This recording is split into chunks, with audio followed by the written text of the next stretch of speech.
Hi, I'm Abby and welcome to my final presentation for my Marketing and Digital Communications Masters. Firstly, welcome to my office. I decided to do this MA right at the beginning of the first lockdown of the COVID-19 pandemic. So this room became my office, my bedroom, my study space and everything in between. At the time of making that decision, I was a digital communications officer for a part of Welsh Government. I've since changed my job, but I've been there for 4 years following my undergraduate in journalism. I'm going to cover a little bit more about that later, but for the rest of this presentation, I'm going to be covering 3 key trends that I think are going to impact the marketing industry over the next 5 years. Discuss where I think my place in the marketing industry is going to be, and ultimately take the time to reflect on the last 2 years, the skills I've learnt, the opportunities it's brought, and really take time to consider everything that's happened. So, there's been a lot to cover. There has been a house move, a career change, 2 broken arms, 5 modules, 10 assignments, and a lot of Harvard referencing. So we have a lot to cover. Let's get stuck in. In this section, I'm going to present to you the 3 key trends that I believe will be crucial to the marketing and advertising industries over the next 5 years. The first key trend I'm going to look at is the rise of new purchasing paths and social commerce. Over the last year, there's been a significant increase in social media companies offering the opportunity to purchase without even having to leave their platforms.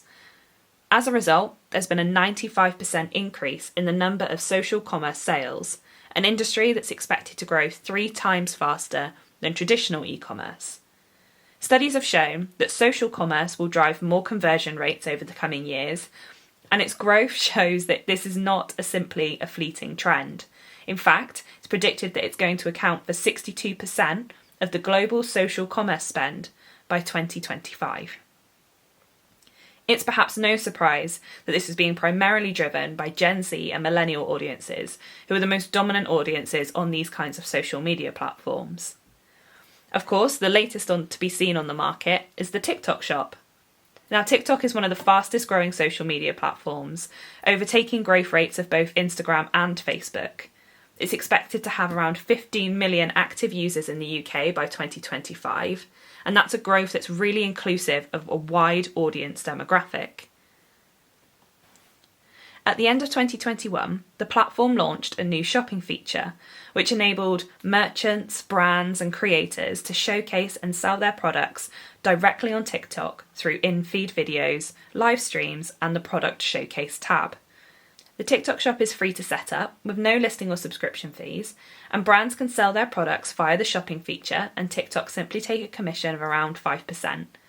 This is reduced to 1.8% for the first 90 days to encourage sign-ups. The feature also saw the creation of the hashtag #TikTokMadeMeBuyIt, where consumers share items they've been influenced to buy through the platform. The hashtag has had 10.1 billion views at the time of presenting.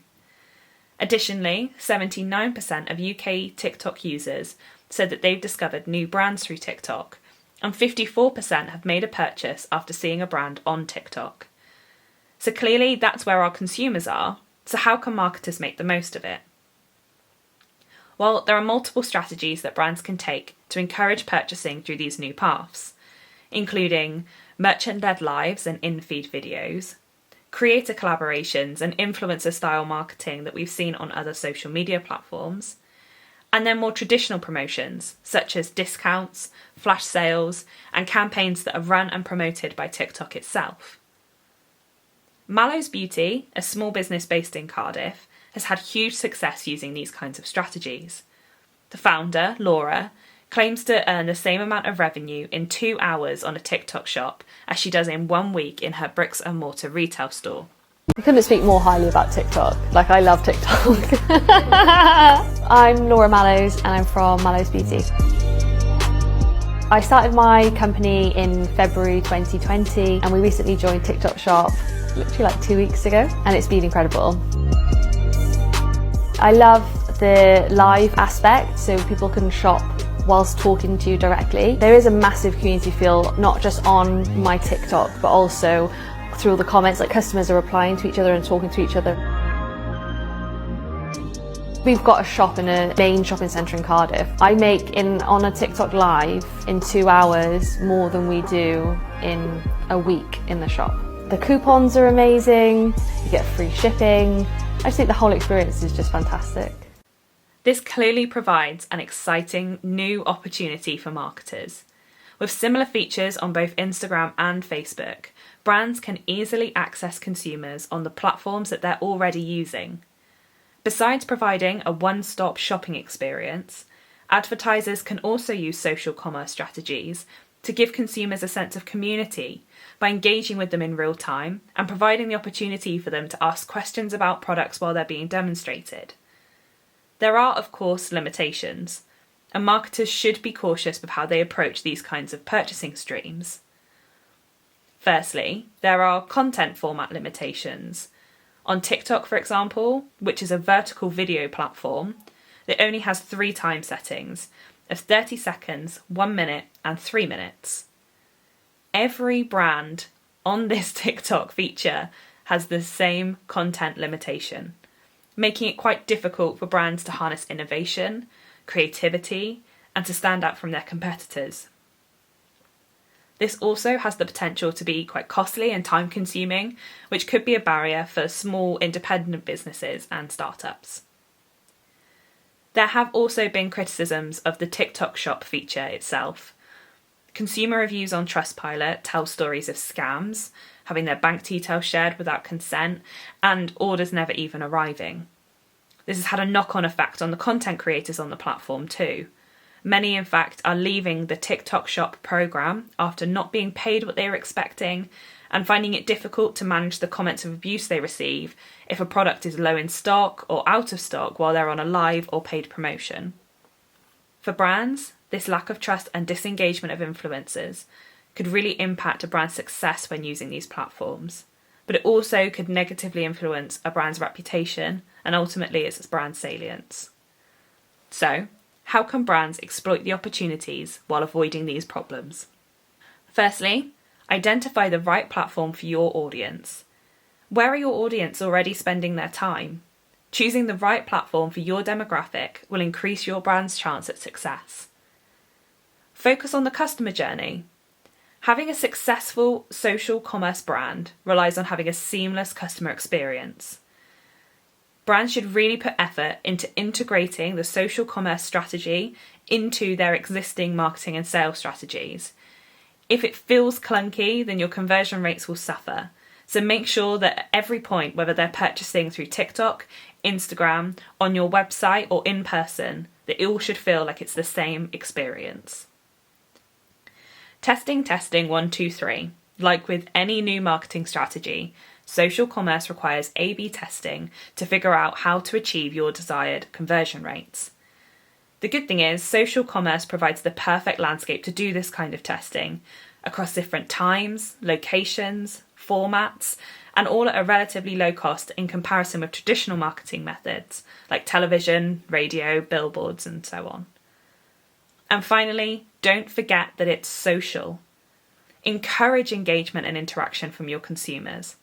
Ask them to share their opinions, their images, their experience of how they've interacted with your brand. Of course, be prepared to have open and honest conversations with those who provide negative feedback, but ultimately work to build a community around your brand and the products that you're providing. Why? Because user-generated content has been shown to really increase trust and loyalty in e-commerce brands, and these kinds of platforms give you the perfect opportunity to exploit that. The idea of purchasing is also a thread found in the second key trend that I think the industry will face in the coming years. Since the beginning of 2020, consumers in the UK have faced a wave of financial difficulties, from furlough during the COVID-19 pandemic to supply shortages following Brexit, and now a cost of living crisis after Russia's invasion of Ukraine.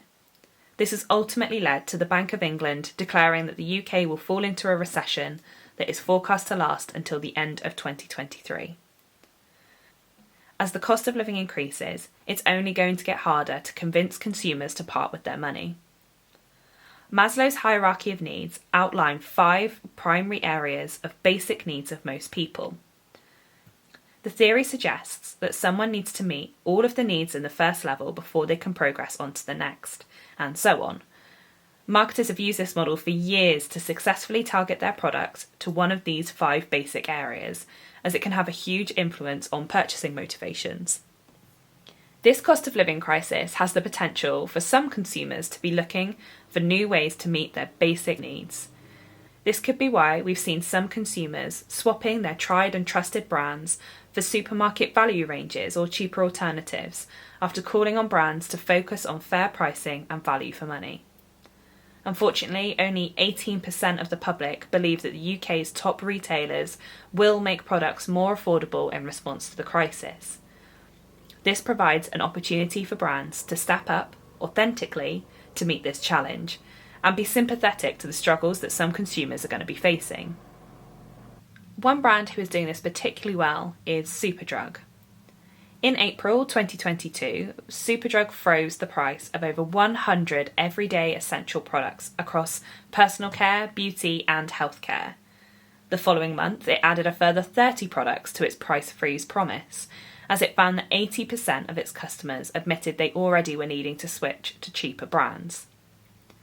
In addition, Superdrug has also launched a new Shop Smart campaign in partnership with the poverty campaigner and activist Jack Monroe to make sure that people have access to basic dignities in life through a number of initiatives and offers. It's important to note, though, that this is not a problem limited to retail brands. Brands from every industry should be doing more to help consumers through this crisis. The National Lottery has partnered with the Music Venue Trust to provide a range of live music events.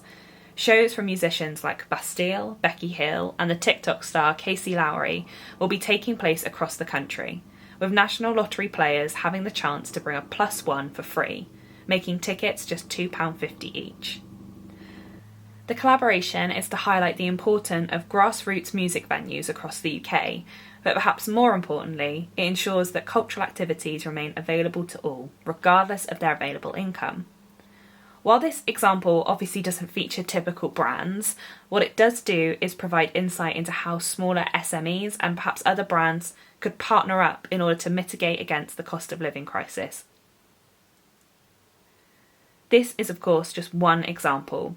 And Maslow's hierarchy of needs only provides one theory of how the cost of living crisis is going to have an impact on both consumers and the marketing industry.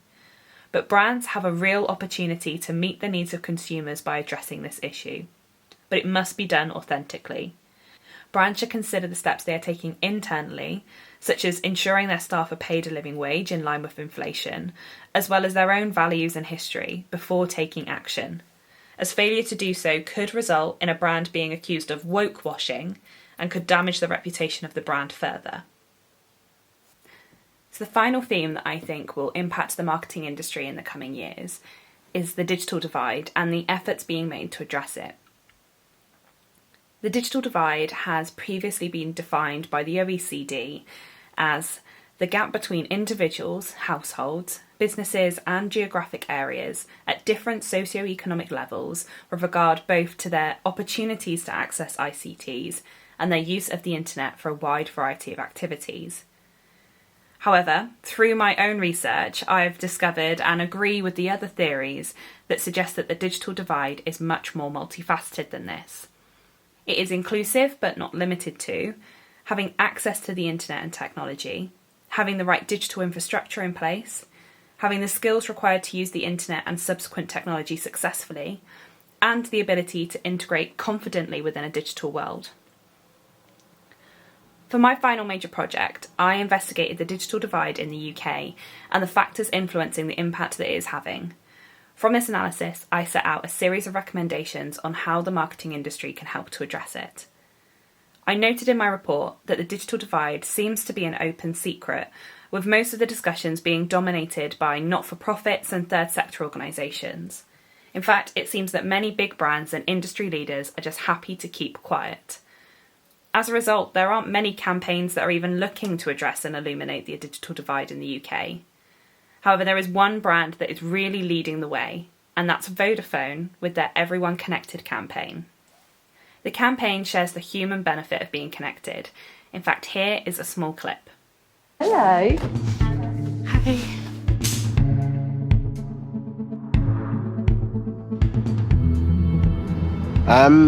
Absolutely not. It will be impossible. Without connection, you're just alone, aren't you? Being connected is like a safety net. Makes you feel like you exist. I grew up believing that, oh, this is bad. You have to keep away from the internet. Without a physical community or an online community, there are people that are so stranded. Kids in education without any access to their learning is going to be very different from those more privileged kids who have access to these things. Being connected has a massive impact on our dignity. So many people are very lonely at home, nowhere to go, nothing to do. Finding my tribe online was this amazing experience. Everybody's worthy of becoming something great. My daughter being connected to my dad and mom in Italy, we were calling up to 3 times a day. Who comes out to their mum over text?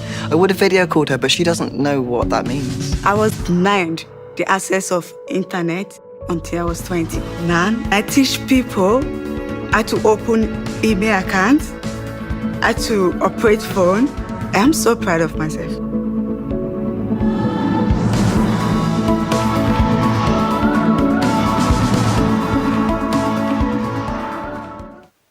But beyond this, they've accompanied this campaign with demonstrative action. Vodafone have set out 3 key initiatives to accompany this Everyone Connected campaign, and these are Charities Connected, a scheme that offers any UK charity working with digitally excluded people a SIM card that's loaded with around 20 gigabytes of data a month, plus unlimited calls and texts for 6 months. More than 1,600 charities have signed up to the scheme, and in fact many of them are using it to ensure that refugees from Ukraine and other countries have access to connectivity when they arrive in the UK. The Great British Tech Appeal. This appeal looks to encourage the UK public to donate their old smartphones and tablets. Vodafone collect them for free, wipe them of all their data, add 6 months connectivity to them and distribute them to young people and families via Bernardo's. They also extended the appeal to help Ukrainian refugees as well. And so far they've collected over 18,000 devices and distributed these to over 10,000 people in need. And then there's Buy One, Give One, a partnership with the Trussell Trust to give digitally excluded people free connectivity for up to a year for every Vodafone Together customer there is. It's so far given over 40,000 people connectivity across the UK. Outside of these initiatives, they've also introduced low-cost tariffs and discounts available to those on benefits, and have been actively working with Bernardo's and Age UK to give nearly 5,000 people access to digital skills training. This campaign, and the action being taken alongside it, is a great example of how brands can educate and take action against the digital divide in the UK. It's authentic, it's purpose-driven, and it's aligned with Vodafone's mission to create a digital society that is inclusive for all. What's more, addressing the digital divide doesn't have to dampen a strive for innovation. Vodafone are openly looking to partner with SMEs to progress innovation in 4 key areas: augmented and virtual reality, security and identity, artificial intelligence, and the Internet of Things. This complements the theory that in times of crisis, such as the cost of living and the digital divide, they're often also the best times to innovate in order to meet shifting consumer needs, address new opportunity areas being created by the changing landscape, ensuring resources are allocated appropriately, and for building the foundation for post-crisis growth in order to remain competitive. And that's exactly what Vodafone is doing. In fact, it goes to show that acting on social issues is not just ethically correct, but it also can make space for innovation and increase brand appeal.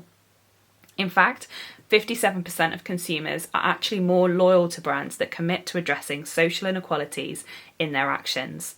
So, not only that, but it also makes good business sense. To summarise this section, the 3 key trends that I believe will impact the marketing industry in the next 5 years are new purchasing paths and social commerce, the continued financial difficulties of consumers during the cost of living crisis, and addressing the UK's digital divide.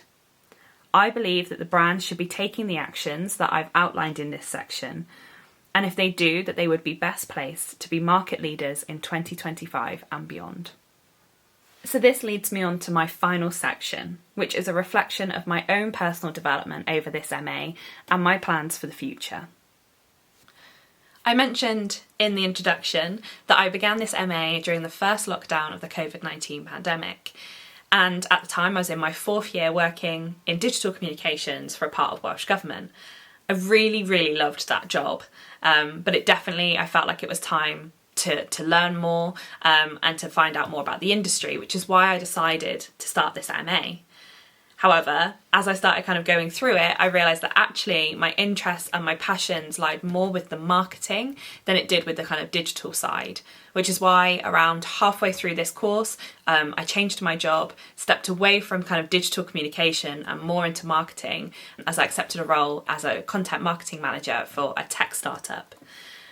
It's been a really exciting thing to do professionally, to be able to go in to an organisation that is quite small and to be able to create strategies and implement them and see the team using them every day, to be able to kind of really see and have a direct impact on the growth and the success of the company.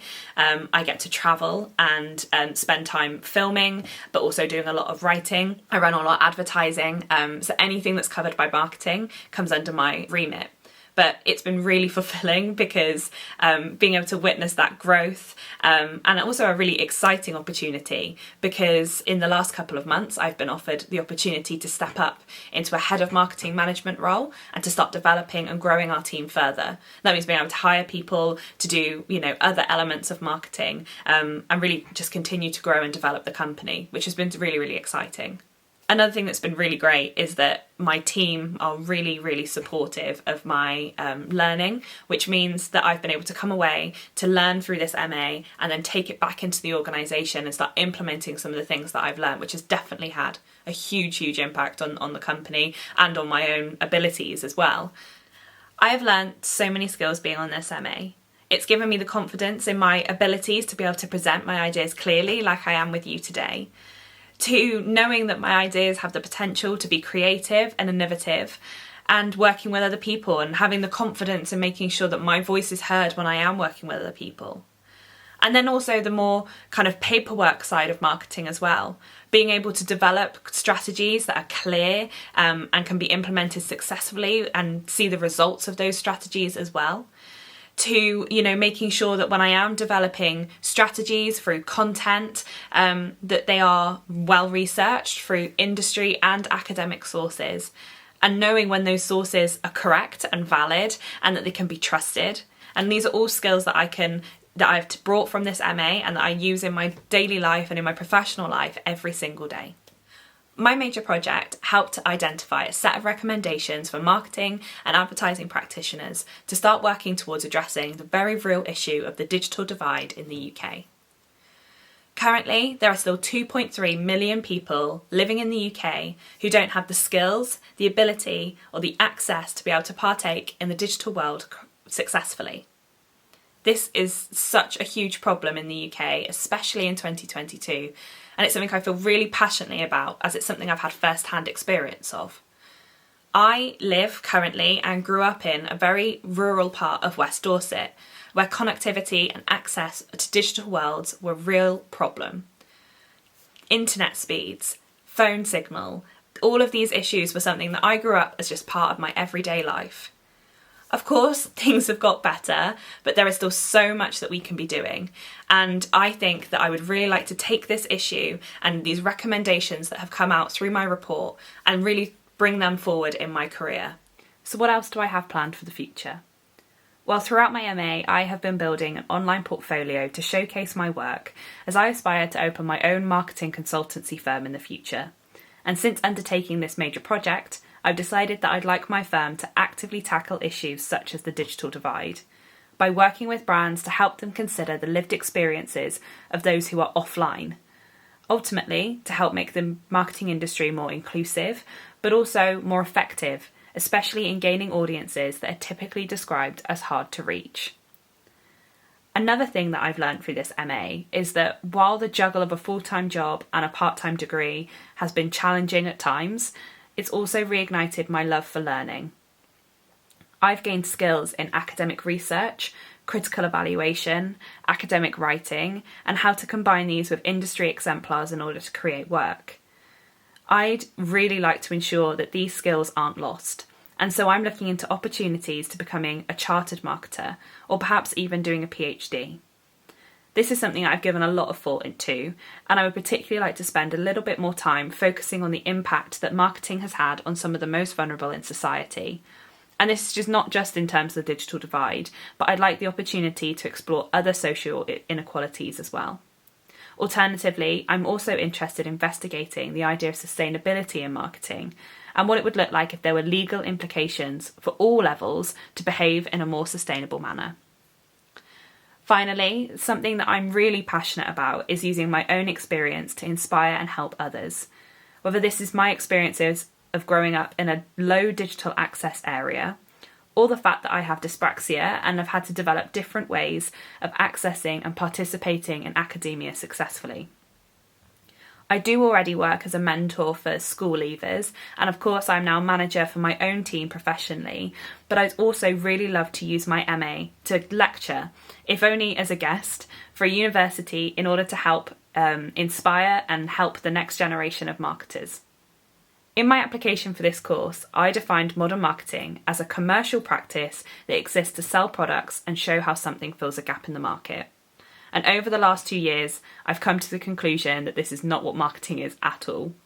Marketing, to me, is about understanding the motivations and the needs of people, and then working to try and meet those needs. What is it that can make a person's life simpler, more efficient, more joyful? Of course, there are business elements to consider, and they're really important, but at the heart of every successful brand, campaign, and strategy is the people, those creating it and those it's intended for. So now, I'd like to rephrase my definition and say that I actually don't think there's any set definition of how to be a modern marketer. It's evolving all the time, but if you act authentically, with your consumers at the heart of everything you do, then to me, you have a place in our industry. I really believe that my passion to make sure that the marketing industry is as accessible and as inclusive as possible, not just in its hiring, but in the content that it's creating as well, is where I can have the most impact as a practitioner myself. I really believe that in 2022, there is no excuse for brands to not consider the lived experiences of every audience and all audiences, not just their typical target demographic. Have they considered the lived experience of those who are perhaps more vulnerable, those who are digitally excluded, and perhaps those audiences that they've never even considered before? There are so many opportunities that will be open to brands by doing this, and this is where, I'd really like to pull forward in my career and where I believe I will have the most impact. I'd like to end this presentation by talking about kind of my key takeaway that I've learned from this MA over the last 2 years, and that simply is that collaboration is key. Having come from my undergraduate in journalism and starting my early career in journalism, which is quite an insular and competitive industry, I found it quite difficult to be open to the idea of collaboration at the beginning. And now I realise that actually, by talking to others, brainstorming ideas, that the ideas that I was generating were more creative, more innovative, had more impact, and actually were more successfully when looking at KPIs and things like that than anything that I could have achieved on my own. So long gone are the days of a one-woman campaign, and actually collaboration is something that I'm going to be taking forward in my career, and I think it's the biggest thing that I have learned through the last 2 years. So this brings me to the end of my presentation and to the end of my time on this MA Marketing and Digital Communications course. I hope that through the last half an hour you've seen just how much I've learned from the last 2 years. And I can really say that coming back to education was one of the best decisions I've ever made, albeit sometimes one of the most difficult. So I'd like to end by saying thank you so much for the last 2 years, and thank you very much for watching my presentation today.